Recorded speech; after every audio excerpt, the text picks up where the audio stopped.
You still there, John? Yeah, did you see that? Yeah, it's weird. I can't see you now, but I can. Okay. I wonder if we weren't actually on the air, John. I don't think we were on the air yet. So, welcome to the show, everybody. Game on NTX, Local Heart National Pulse. Today's show is brought to you by Ensemble Co-working, Fort Worth Hub for private offices, co-working, meeting space, and virtual mail. Find your perfect workspace at ensemblecoworking.com. Never a dull moment, baby. Never a dull moment. Never a dull moment. We're going to roll with the punches. So, we talked a little bit before we went live about Anthony Davis being a terrorist, and actually not necessarily Anthony Davis. He's a good guy. He's a good player. He's just always hurt. It's going to go down as the worst trade in history. Nico Harrison is actually the terrorist in the situation. We essentially traded Luka Doncic for less than 30 games of Anthony Davis, and the hot and heavy trade candidate would be the Atlanta Hawks. They're looking. Dallas is looking to trade for, is it Hershire or whatever his last name is? They've already moved. They've already moved Trae Young. It's clear that they didn't believe in him. They got him off their books. They moved on from that. And part of the deal to get Davis is I don't know that Davis is. They think that he can possibly help them. They make the playoffs, and if he can come, there's a chance he comes back for the playoffs. Yeah. And they're possibly they were willing to include at one point, I don't know if they still are, the Ricochet kid, who was the number one player. Yeah. We may have to take back a shitty contract and buy them out for the rest of the year. Yeah, we're great at that. To get that done, and that's fine with me. Yeah. But anytime we can add young talent, young cost-controlled talent. We're rebuilding. The good news is the only good thing that came out of that is we got Cooper Flagg, who looks like he's going to be a superstar. He's fantastic. He is fantastic. I got to watch him. Love the kid. I hope he loves Dallas as much as we love him. And, that was the big argument. We're not going to talk too much about basketball. This is mostly a football, but we need to touch on it. And then we had also touched on the Dallas Stars just not being very good since right before the new year. It's not been good. Now, I know Otter hasn't been playing a whole lot either. I know he just had a baby. I don't know what's going on. But a lot of it has to do with defense, and we're not scoring. So it needs to get fixed. Gulletson, get your shit together, buddy. Yeah, no kidding. But tonight we're going to talk about the NFL playoffs, what to expect. We're going to talk about the second round of the NFL playoffs, that is. And then we're going to talk about transfer portal, the national championship, and some targets. And we're going to talk about some losses from Texas. We're going to talk about some additions that Texas had, including one today. I don't know if you heard about it. And then some targets that are still out there to shore up that offensive line. And I haven't heard any other targets, but I'm sure there's some out there. Those guys are plugged in and doing their job. So let's jump into some NFL football. There were some pretty good games on this weekend. There was. I can't say they were all good, close games. The New England Stadium game was ugly. I kind of had a feeling it might be 16 to 3, one touchdown scored. Yeah. Jim Harbaugh wants to play that slog it up and make a mess, and Michigan man football. He just ran up against somebody that's better at it than he is, because he doesn't know how to call, because his offenses are terrible. If he can't run the ball, he's got a pretty talented young quarterback there in Herbert, but they just don't really have much outside of that, because they don't want to use him. They just want to run the ball, and if you can't run the ball, then they're not going to win. Yeah. To me, the best game of the week was the one I enjoyed the most. Anyway, was probably Jacksonville and Buffalo. That's a good one. Back and forth. Buffalo was favored, even though Jacksonville had a better record, won their division, everything. They didn't have Josh Allen, who he consistently puts on a cape every Sunday and sometimes wills his team to victory. Yeah, he's going to have his hands full this week, because they only have 3 healthy receivers coming out of this last week, because they lost Gabe Davis to an injury, and Tyrell Shavers is gone for the rest of the playoffs too. Oof, that's tough. Yeah, they have three, and the three receivers they have are solid, but they're going to have to be having guys come up off the practice squad or what, I don't know. But they are banged up, and I don't. I was firmly in the camp. I think Buffalo is going to win this game against Denver. I feel like that's a lot less likely now, especially with what Denver rolls out there defensively. They're gonna do their best to beat them up, and that's going to be the game plan. I mean, that's what I would do. Yeah, you match that. I mean, obviously they're thin at receiver. They're going to play bully ball on defense, and just put the muscle on those wide receivers. And I mean, they're probably going to do a whole lot of that 12 personnel where they're rolling out with 2 tight ends. Yeah, they're going to at Buffalo. Denver will stack the line. They're going to go ahead, James Cook. Yep. See what you can do. Let's make some of those outside guys beat you, and they really don't have a lot right now. Yeah. I love Buffalo. I'm a big Josh Allen fan. Yeah. I hope I'm wrong, but I don't think they get it done this week against Denver, man. Even though Denver's a slight favorite now, but I don't think they're going to get it done against Denver. I agree. Yeah, let's see who else we got. We got 49ers and the Seahawks. That's going to be, man, ordinarily with a healthy San Francisco and I would say this is going to be a fun game. It's going to be back and forth, and it may still be a fun game just because of Kyle Shanahan's calling offense on the other side, and the 49ers do still have some other talent. But they were already banged up, and then they lost Kittle this last weekend, to a torn Achilles. And as soon as I saw the injury, I knew what it was. As soon as he hit the ground, he reached for the back of his heel, and I was like, oh, he just popped his Achilles. Yep. And for such a dynamic tight end playmaker, he stretches the field, he blocks. There's nothing he doesn't do well as a tight end. Absolutely. He's everything that you ask for in a tight end. He's a complete player. He's a guy that is vital to that team's success. And Glock Purdy, man, he willed one out against Philadelphia, and they were saying, oh, Sirianni's never lost a home playoff game. Well, they can't say that anymore. No, they cannot. So, it didn't take long for A.J. Brown and Sirianni to start, throw their bitch fit on the sideline and start fighting. And, I loved every bit of it. Oh, yeah, always.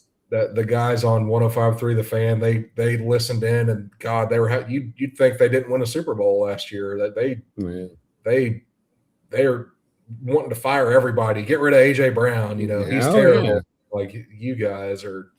That's why we just don't need any of these bright offensive minds to go there. That's what we don't need. Perfect. Yes. Yeah. I mean, don't need that. As long as Sirianni's there, I don't think we got to worry about that. For the most part, right? Like my nightmare scenario would have been like Liam Cohen going there. Like that would have been really bad. As an OC, He has an OC. Well, there's still good OCs out there, man. Mike McDaniel and a few other guys, but I don't know what Miami was thinking with that. I mean, he had a bad year. They lost Tyreek Hill early. I mean, they weren't playing great before that, but man, the year before they were what, a 12-win team, 11-win team, something like that. Correct me if I'm wrong. I don't know. I don't remember the timeline exactly. Was Tua a McDaniel draft pick, or was Tua already there? 22. I think he may have preceded him by about a year. Yeah, I don't think that was a McDaniel pick. I think that was a role, but McDaniel was the one that told them to extend him. Like, I mean, he got his extension with McDaniel, so that falls on him as well. That's true. That's true. I just don't know. I just didn't know how well that was. But man, I don't think Tua is a bad quarterback. I think concussions, man, they take their toll on people. They did the same thing to Troy Aikman. It's the Romo thing too, because Romo didn't have the concussions. The thing is, your body's just it doesn't matter what the injury, your body's just letting you down. It's nothing. Romo ran for his life for a decade, and by the time they shored up the offensive line, the damage was already done. Man, that's football, and that's why Dallas invests so heavily into the offensive line now, That's a man that he played with a damn partially collapsed lung. A good shot from a defensive tackle or something could have killed him. Yep. But it's just Tua, like you said, Tua is not a bad quarterback, John. His body just it wouldn't hold up. But let's get back to some of these playoff games. That Niners Seahawks game, it's in Seattle. Seattle's number 1 seed, had a week off. They're rested, they're healthy. I just think the Niners are fighting too much of an uphill battle. I really do. I agree with their injuries, and I think Seattle's going to win that one. Yeah, I agree. Texans Patriots game. This could be a very ugly game. This could be a very ugly game. I'm going to be honest with you. That game Monday night was ass. Oh, it was not fun to watch. I almost fell asleep. I'm a night owl, and that game almost put me to sleep. It was boring. What? Like it was 6-3 going into the fourth quarter, I think, or maybe it was 6-3, and then I think they scored on was it the scoop and score, or was I thinking the other I don't know. I went to bed while the game was on at the end. I mean, we had it on in the bedroom, but it was bad, and then they ran away with it at the very end. They had a pick six, I think it was, but man, it was awful. Bad football. Tomlin steps down today, I think it was, or yesterday. Maybe we've pushed Rodgers into retirement finally. That was a funny one too. They talked about Aaron Rodgers was 42 and D'Amico Ryans was 41. That's hilarious. It was funny. That's hilarious. No, I'm interested to see how well Drake May holds up. Mm-hmm. He's an exciting young quarterback. He's a talented kid, man. And this is where I'm lost. Do they have enough? Because that Texans defense it's legitimate, dude. They do not play around. Yeah. You may, and the Patriots O-line is good. I don't know if what's their tackle's name that they drafted last year. Was really, really good player. Actually, this past year. Will Campbell from LSU. Oh yeah. You're talking about Patriots. Yeah, I was thinking Texans for some reason. Yeah, I don't know if he's playing this week or not. Oh, but the thing is, you can block up one of those ends. That's fine. But the problem is at Houston, you got 2 of them that are freaking all pro level, just badasses. Yeah. So I don't know. I think if Houston does enough, if Houston's offense can do anything, I think they will win this game. Yeah. I don't know how you feel about it. It's a tough one for me to call because I don't know what Drake May is going to do. I mean, they won that game against San Diego, but there wasn't a whole lot of pressure, honestly. Man, I just don't believe in Stroud, man. I find this is hard. I can't believe I'm saying this, but I believe more in May than I do in CJ Stroud. And I just because of this season now, it could be, next season's a different animal all in of itself, and May, falls off a cliff. But, CJ had that great year, his rookie year, and then last year he kind of had the slump, right? And then this year he was kind of meh, he was okay, right? But like he wasn't anything like he was his rookie year. That defense has kept them in more games than the offense has for sure, right? Yeah. But man, New England's defense will get after you too. Oh yeah, no, they're no slouches. Vrabel is a hard-nosed coach. Oh yeah, and he's a no-nonsense coach, and you can see it. They roughed up Harbaugh, man. They really did. They roughed him up and they beat him up, and finally, it catered. They just kind of cratered at the very end. Yeah. But I think that one's a coin flip.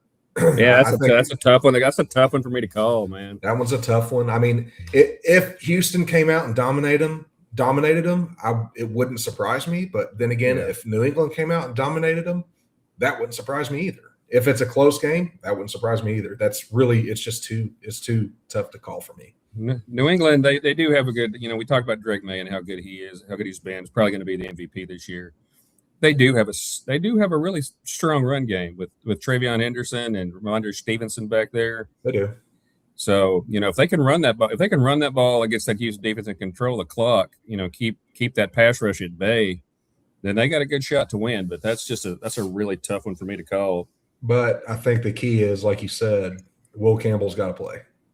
Yeah, they need all their guys up front. Yeah. Also, all right, let's go to the last game we got this week, and that's going to be the Rams and the Bears. Oof. Well, I don't, nobody in this house wants the Bears to win, because the Bears, even though the Bears won, John, the Bears still suck. Look up that song. The Bears still suck, because they do. And this weekend they're about to be proven that they really, really do suck, because I think the Rams are gonna hurt them. I do. Yeah,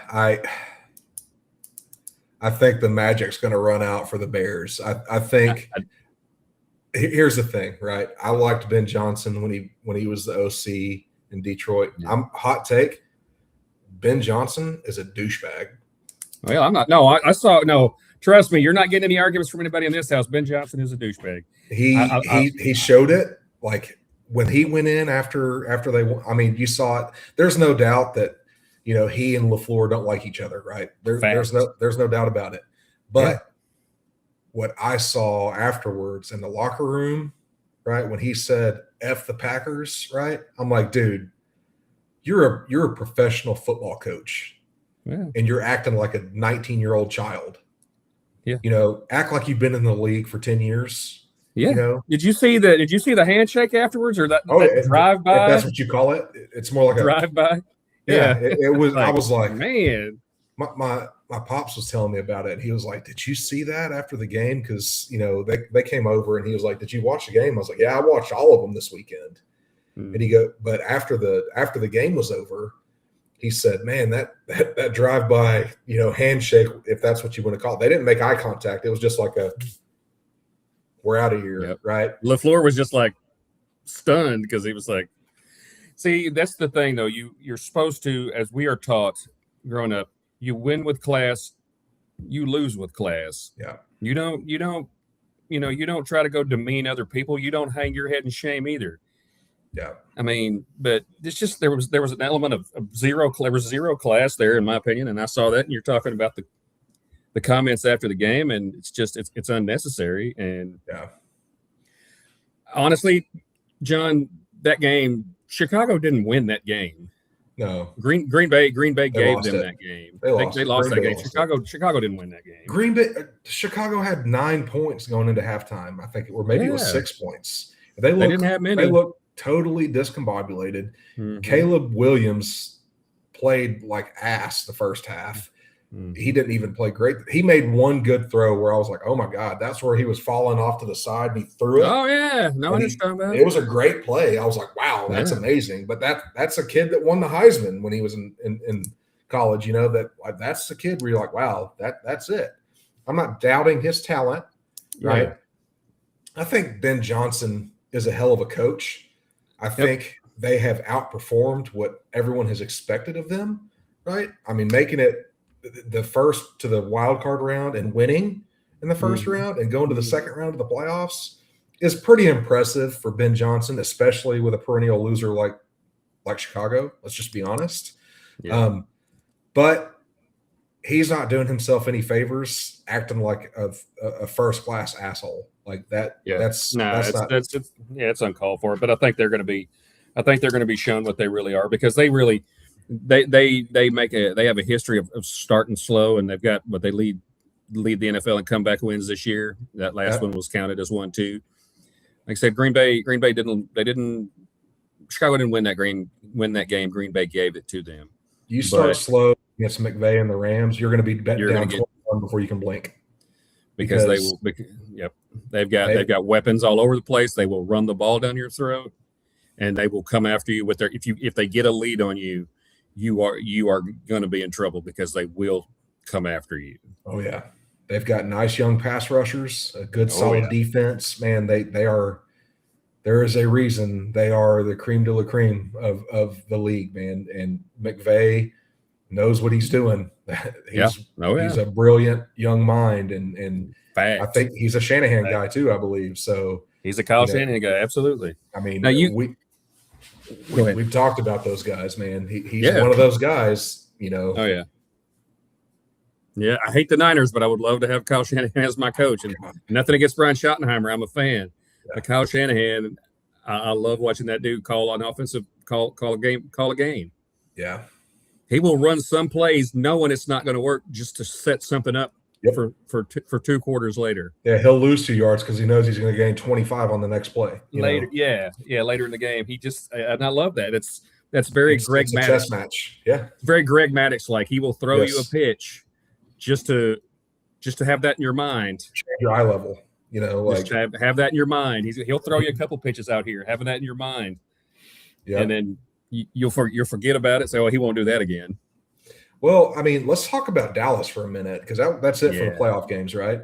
Yeah. So, that's all the games. That's all the playoff games. So they've started conducting their interviews, and they've taken some. They requested to interview. Was it Jeff Ulbrich over at from the Falcons? Atlanta, and they were told.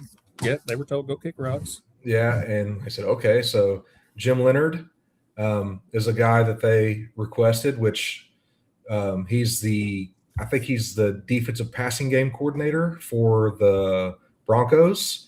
He's also got a connection to Shoddy because he was a safety for the Jets while Shoddy was there with I'm a fan. I'm a fan of Leonard. I'm a fan of him as a player, and I'm a fan of him as a coach. And he's a good person, good man. He's go ahead. He's a guy that definitely would be a fit. And then there's another guy, Banda, that they were talking about. Yep. He is a former Longhorn graduate assistant. But I forget where they said he was at. I think it's Minnesota. He's the defensive passing game coordinator for Minnesota, I believe it is. Flores guy, okay. Yep. There's those two guys. And then there are rumors going around that Brian Flores is a guy that Dallas would consider interviewing. I don't know how likely that is. I would love it. We all would, but yeah, I think Brian Flores is going to get it. To me, he either gets a head coaching gig or he goes back to Minnesota where he knows the players. He knows it's his system. He's gotten credit for making that team better than the sum of its parts. Yeah.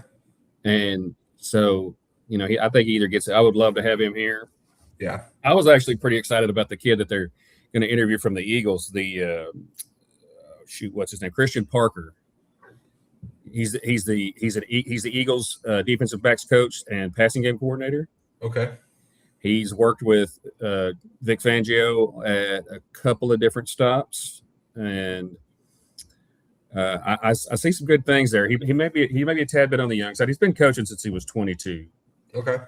But if Vic Fangio's taking him everywhere he's going, he's definitely a damn coach, and Vic Fangio knows his way around an NFL defense. That's for sure. He's been with him for 4 years. I think he might have already been in Denver when Fangio got there. Okay. And Fangio kept him on staff, and then when he went to Philly, he took him with him. Okay. So that says a lot for me because Vic Fangio, despite the fact that we don't like the team that he coaches for, the man knows his stuff as far as defense goes. But him, and they've also requested an interview with DeMarcus Covington. He's the Packers. What is it? Let's see here. It's a D-line coach and their running game coordinator. So I don't know if that's just I don't know if they're leaving no stone unturned, John, which is the key thing here that I like. I mean, the key to me is I'm pretty sure that Shoddy had no dog in the fight when they hired what's his name? Eberflus. I don't think that was a shot. I think Shoddy signed off on it, but I don't think that was the guy that Shoddy wanted to bring in. I think that was a Jerry, hey, this is who we're going to bring in. And Shoddy's like, okay, I think Shoddy is going to have, I think if Shoddy had to pick, he's going to pick Jim Leonard. I do too. That's who I would pick. Yeah. Just comfort wise and all that. So, all right. Well, when we get back, we'll jump into some Texas portal talk, some targets, and we'll talk about the national championship as well on Monday. We'll be right back in a few minutes.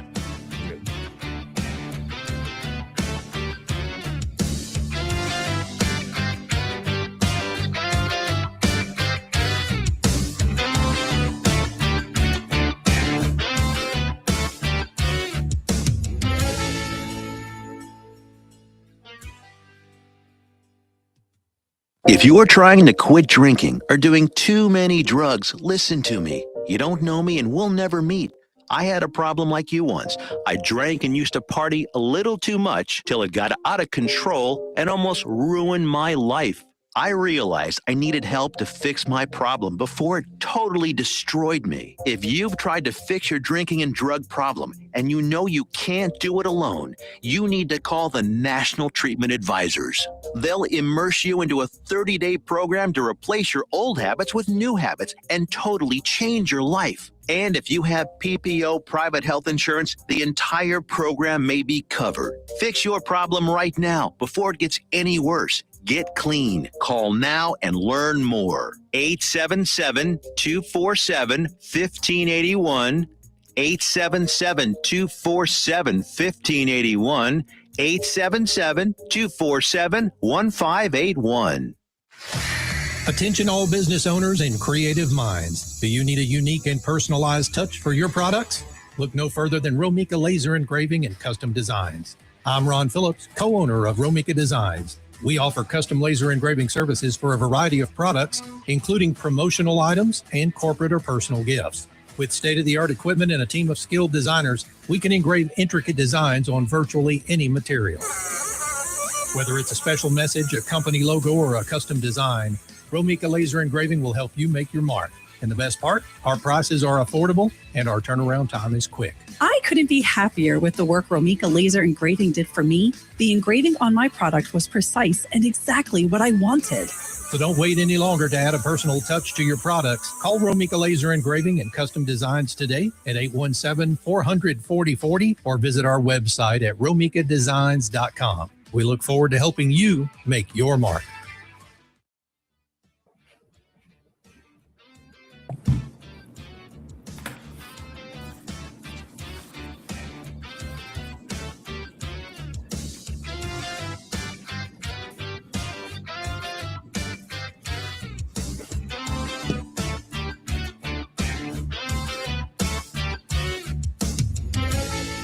All right. So before we jump back into it, just a reminder, today's show is brought to you by Ensemble Co-working, Fort Worth hub for private offices, co-working, meeting space, and virtual mail. Find your perfect workspace at ensemblecoworking.com.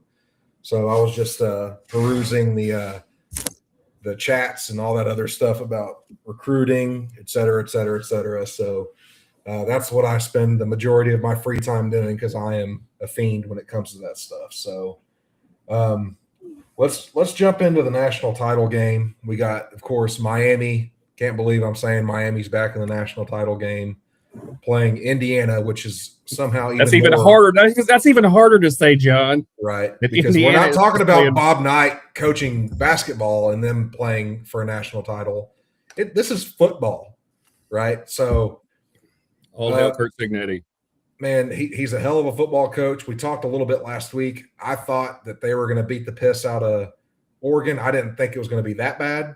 The first play from scrimmage, they picked it off and ran it back, and I was like, oh, this is going to be a long night. And about halfway through the first quarter, you could see on Dan Lanning's face, he's like, get me the hell out of here. I'm ready for next season. They were crushed. They got worked. I will say this. They do that Indiana team does two things that is a hallmark of really great teams. They do not beat themselves. They do not make a ton of mistakes. And to compound that, if that wasn't enough of a problem, when you do make a mistake, they make you pay for it. Mm-hmm. And they had so many short fields against Oregon. Mendoza had 5 touchdown passes. He only threw for 180 yards total. Yep. And that's because their defense gave them so many short fields and just, I don't know, man. It's an impressive team. It's a machine. He made them pay. Mendoza was a general. You know, he controlled the offense. They made the plays. The defense made the plays. You know, I mean, Oregon's talented enough that, you know, they made a few plays throughout the game and made it, I wouldn't even say respectable. They lost by, 5 touchdowns. So, it's when you get beat by 34 points, there's not much you can say about that.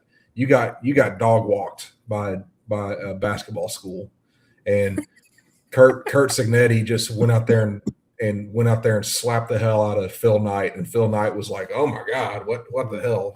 So he's got to do some soul searching for sure. Oregon did get good news. Their quarterback's actually, man, was probably going to be the number 2 pick in the draft at worst. Man, that doesn't make any sense to me. And he's coming back to Oregon for another year. Which if you think about it, like at worst case scenario, he's the number 2 quarterback off the board. Worst case, he's probably 3rd if somebody likes Ty Simpson more, right? So he's still probably a 1st round, 2nd round pick next year. Man, he's got to have a wheels off Heisman type season this season to justify that. Yeah, I mean, because I don't think he's the best quarterback coming out next year. Oh no. So, anyways, Miami, Indiana. Miami makes some mistakes. Indiana does not. I think Miami will make too many mistakes, and Indiana is going to make them pay. Malachi Toney is a fantastic athlete. Oh, no. He's a fantastic wide receiver. Yep. I do not trust Carson Beck. I do not trust him. He almost made too many errors for Miami to win that game against Ole Miss. Got really lucky. He got really lucky. There was an interception or 2 that were dropped. I think this is going to be – it's not going to be quite as bad as that Alabama – Auburn or Alabama Notre Dame national championship from like 10 years ago, or the Georgia TCU national championship. This is going to be a 14 to 17 point win by Indiana. I just don't see how they do it. The only shot, I feel like Miami's only really got one shot. They've got to control. They've got to, if they can figure out a way to run the ball. Now their lines, Miami's lines of their lines of scrimmage are their strength on both sides of the ball. If they can figure out a way to limit what Carson Beck has to do by running the ball and controlling the clock, they got a shot. If I'm them, I'm watching the Penn State game and I'm trying to emulate what Penn State did, which was control the clock, play hard-nosed defense. Yep. And get after Mendoza. Now, I would say that Indiana's offensive line coach is one of the best in the country. He's experienced. Now, again, you're talking about one of the most experienced teams in the country. I mean, their average age is like 21, 22. So it's going to be tough for Miami to. I'm not saying it's impossible, but they're going to have to play clean football, and it's going to be difficult. I don't think it's going to happen. Like I said, I think Indiana wins by 17. So I don't think it's going to be close. You are correct. All right, let's talk about the portal. Okay, so we talked about last week. Bo Barnes jumped in the portal. I told you that they were having conversations. He's coming back out of the portal. Muschamp tried to convince him to come back. I don't think they could work it out, so he ended up leaving. He went to Kentucky, right, along with C.J. Baxter. C.J. Baxter, he didn't come back right from that knee injury. He looked good against Ohio State, and then he just didn't look the same the rest of the year. I just don't think he was quite ready. I hope he goes to Kentucky healthy. I hope he bounces back, rooting for the kid, love the kid, Then you got Parker Livingstone going to Oklahoma. Who's that? Yeah, never heard of her. Never heard of her. Then you got Jamie French, the 5-star freshman, or high 4-star, 5-star freshman from I think he was from the Miami area. Mm-hmm. He was a 2024 kid. He committed. He went into the portal. He committed to Michigan. I heard that he had troubles learning the playbook. That's why he couldn't get on the field. That would probably explain why he couldn't get on the field.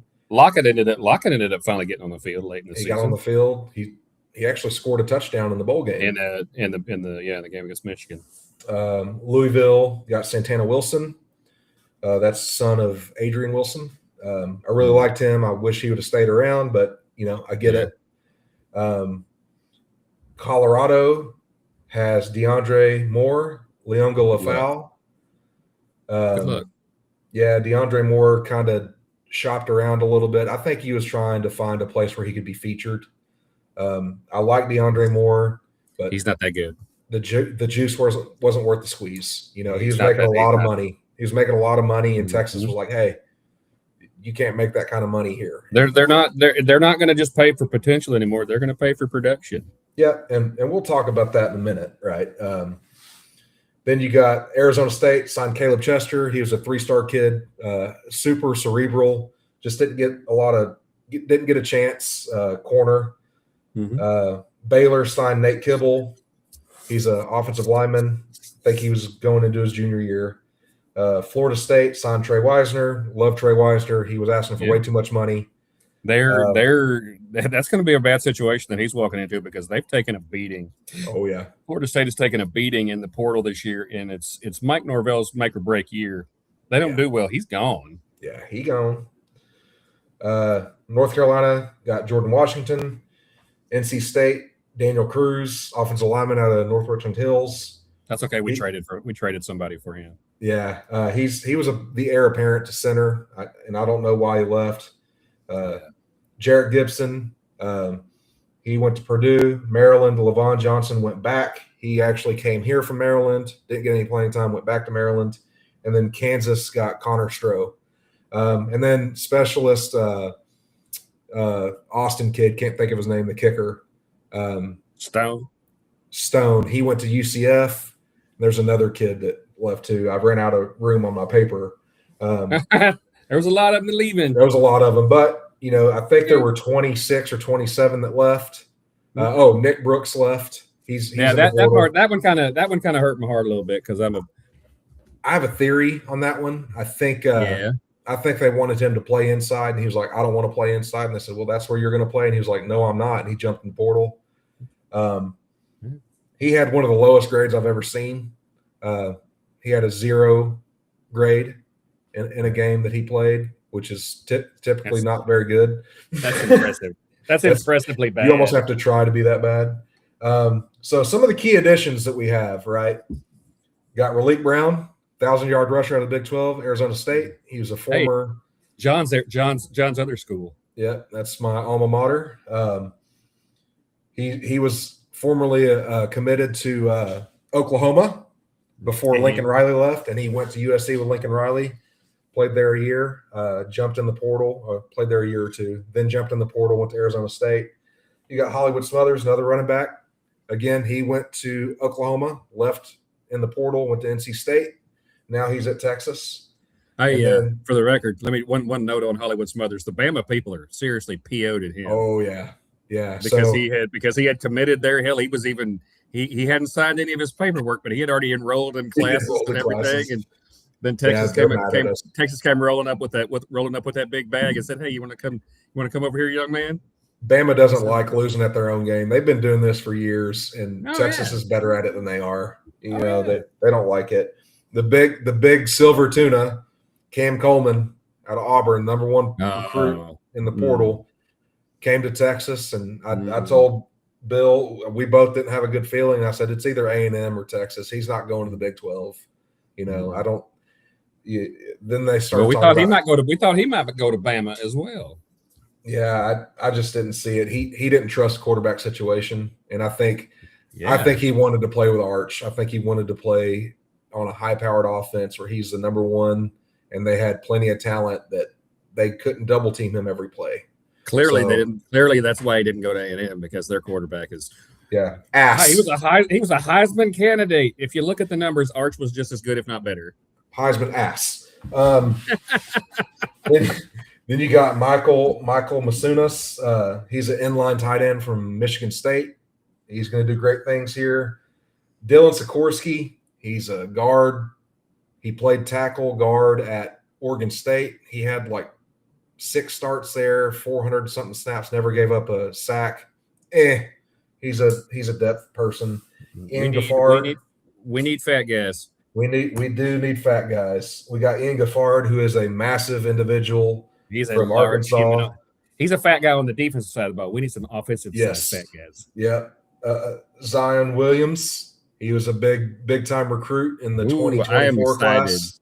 Yes, I'm excited about it. He's going to be in there along with Jafard and Josiah Sharma and Zion Williams. They're going to play that zero technique that Muschamp loves to run in those three-man fronts. And then Rasheem Biles got the number one linebacker in the country to sign with Texas. Yeah.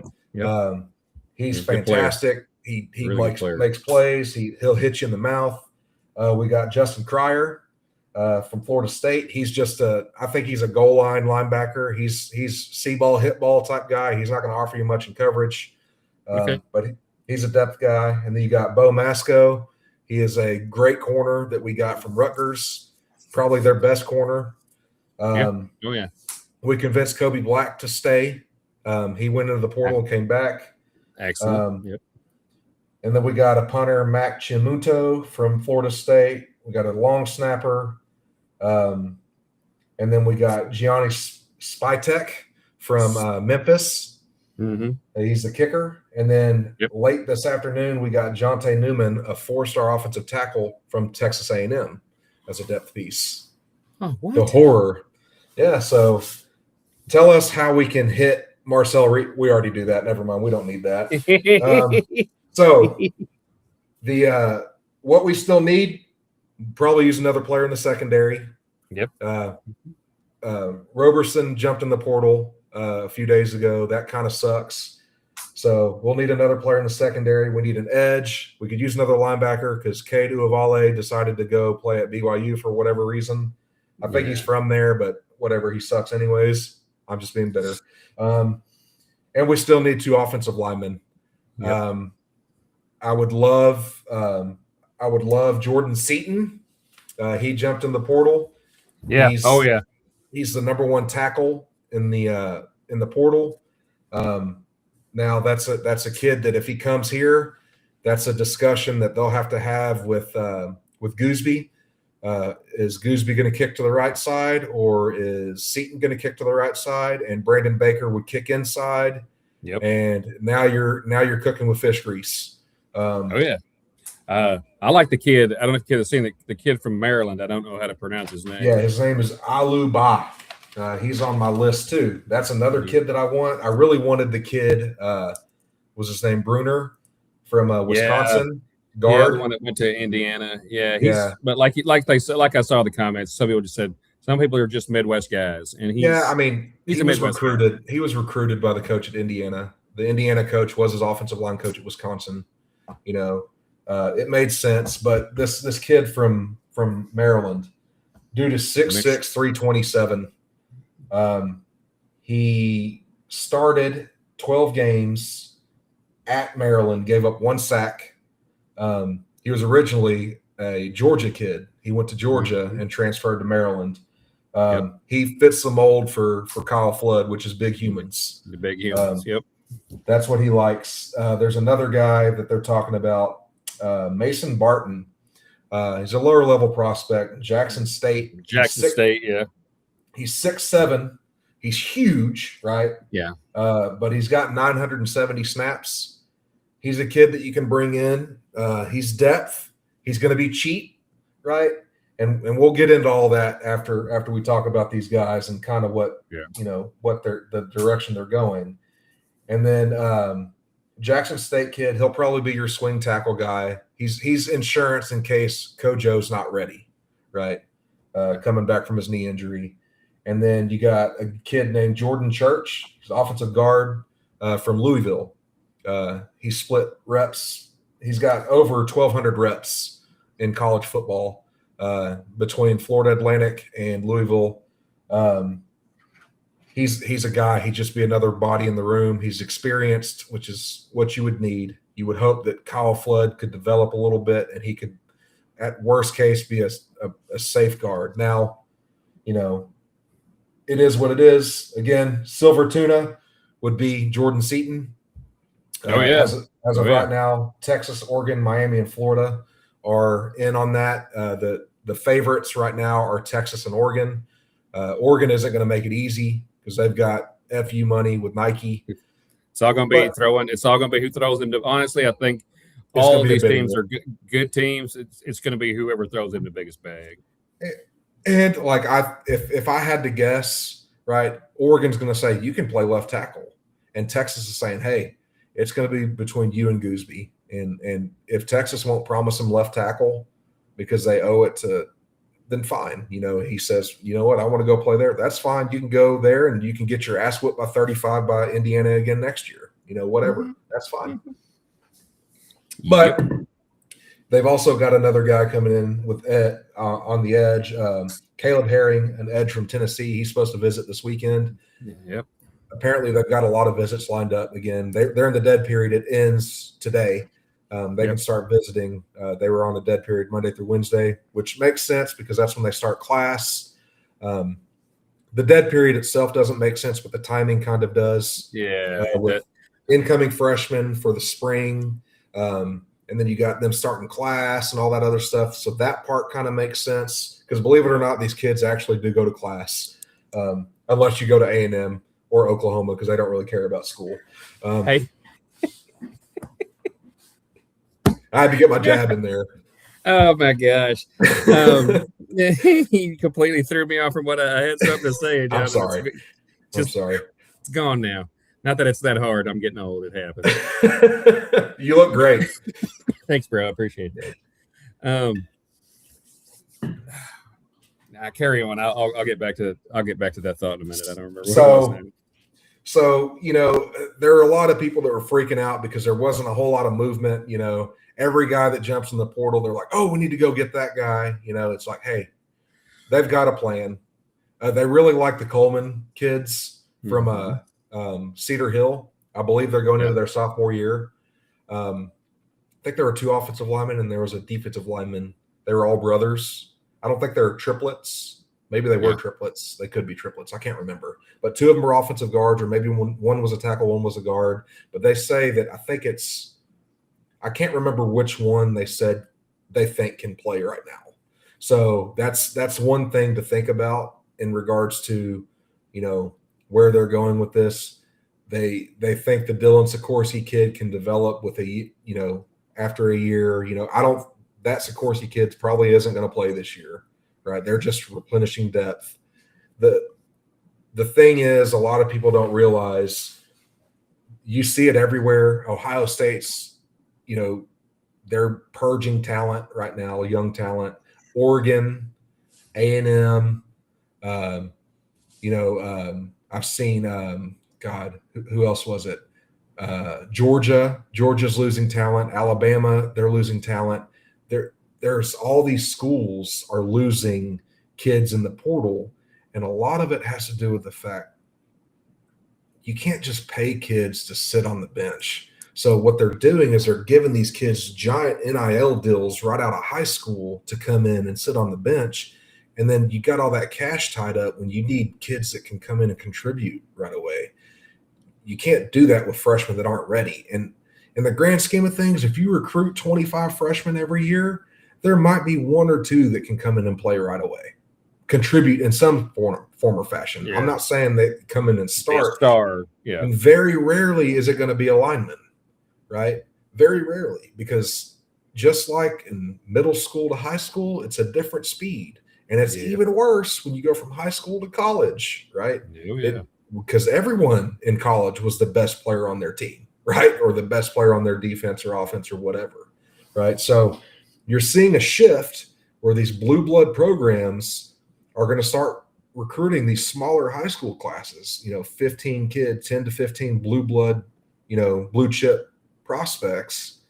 They'll bring those kids in to develop, and then what they'll do is they'll use the rest of that money to go get plug and play players in the portal every year.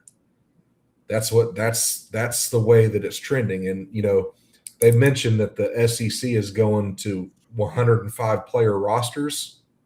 No, you can't pay 105 kids to play. Nope. Dude, there's no way. You're going to see 65-man rosters, 60 to 65. It's going to operate like an NFL team. It is. And people don't understand, like, you're Texas, you're Oregon, you've got all this money. It does not work that way. There is a ton of money that a lot of these programs have. But it's got to be divvied up. You can't just say you're Nike, Phil Knight's worth however many billions of dollars. I understand that. But you've got to appropriate those funds between all the programs, and then you've got to account for it. And people just don't understand it. Right. Yeah. No, I agree. So it can be tricky. Oh, hey, I remember what I was going to ask. There's a tight end he's in the portal now. He's a kid from Tennessee. Here's Tennessee. I forget how you say his last name. Von Rensselaer or something like that. He's actually a Southlake kid from back in the day. Jake's blocked against him. But he's been at Tennessee. Jack Dorslier. Okay. Yeah, he's in the portal?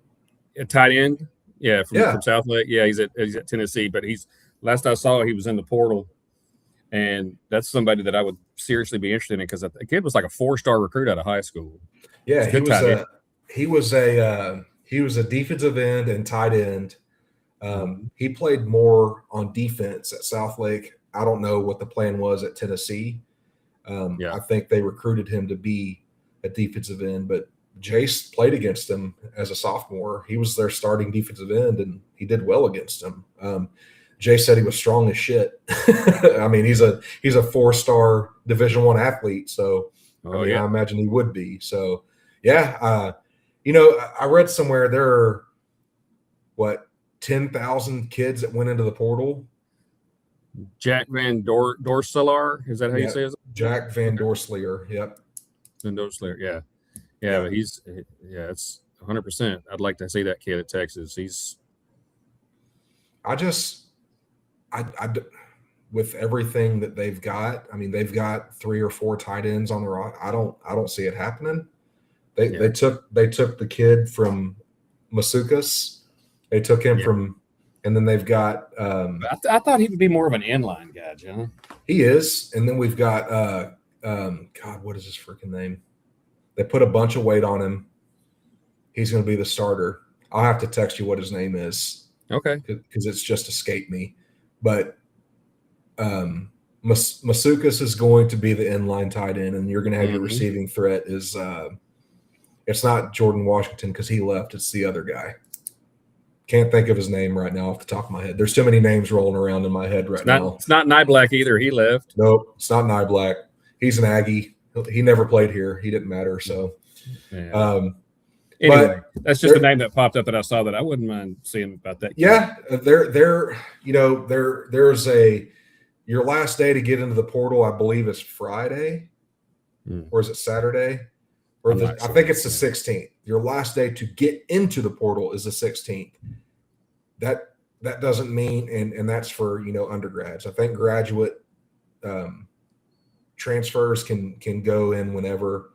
They're going to fill out the roster, so people don't need to freak out about so and so. We don't have this guy. We don't have so many guys. They're going to fill out the roster. They're going to go out. The key is they're going to go out and get these high caliber players up front to start, and they're going to fill in the rest of those spots through the portal. Well, bro, it's been a good one. It's great to see you. We'll have a lot to talk about next week, including the national championship game, brother. Yes, sir. Talk to you soon. We'll see you guys next week.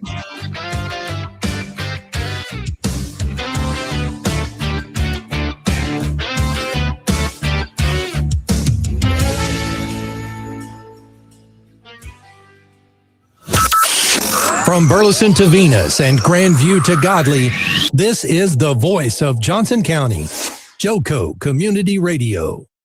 Hey, travelers, do you want to save money on your next flight? Then pick up the phone and call. That's right, call, because the best prices are not online. They're with Smart Fares. Smart Fares to fill them, so you get airline tickets at ridiculously low prices. Our prices are too low to publish online. With the extra money you'll save, you can book another trip or treat yourself to dinner or shopping. So stop searching all of those travel sites to find the lowest price on your next flight. Let one of our Smart Fares expert travel agents find ridiculously low prices for you. Call Smart Fares today.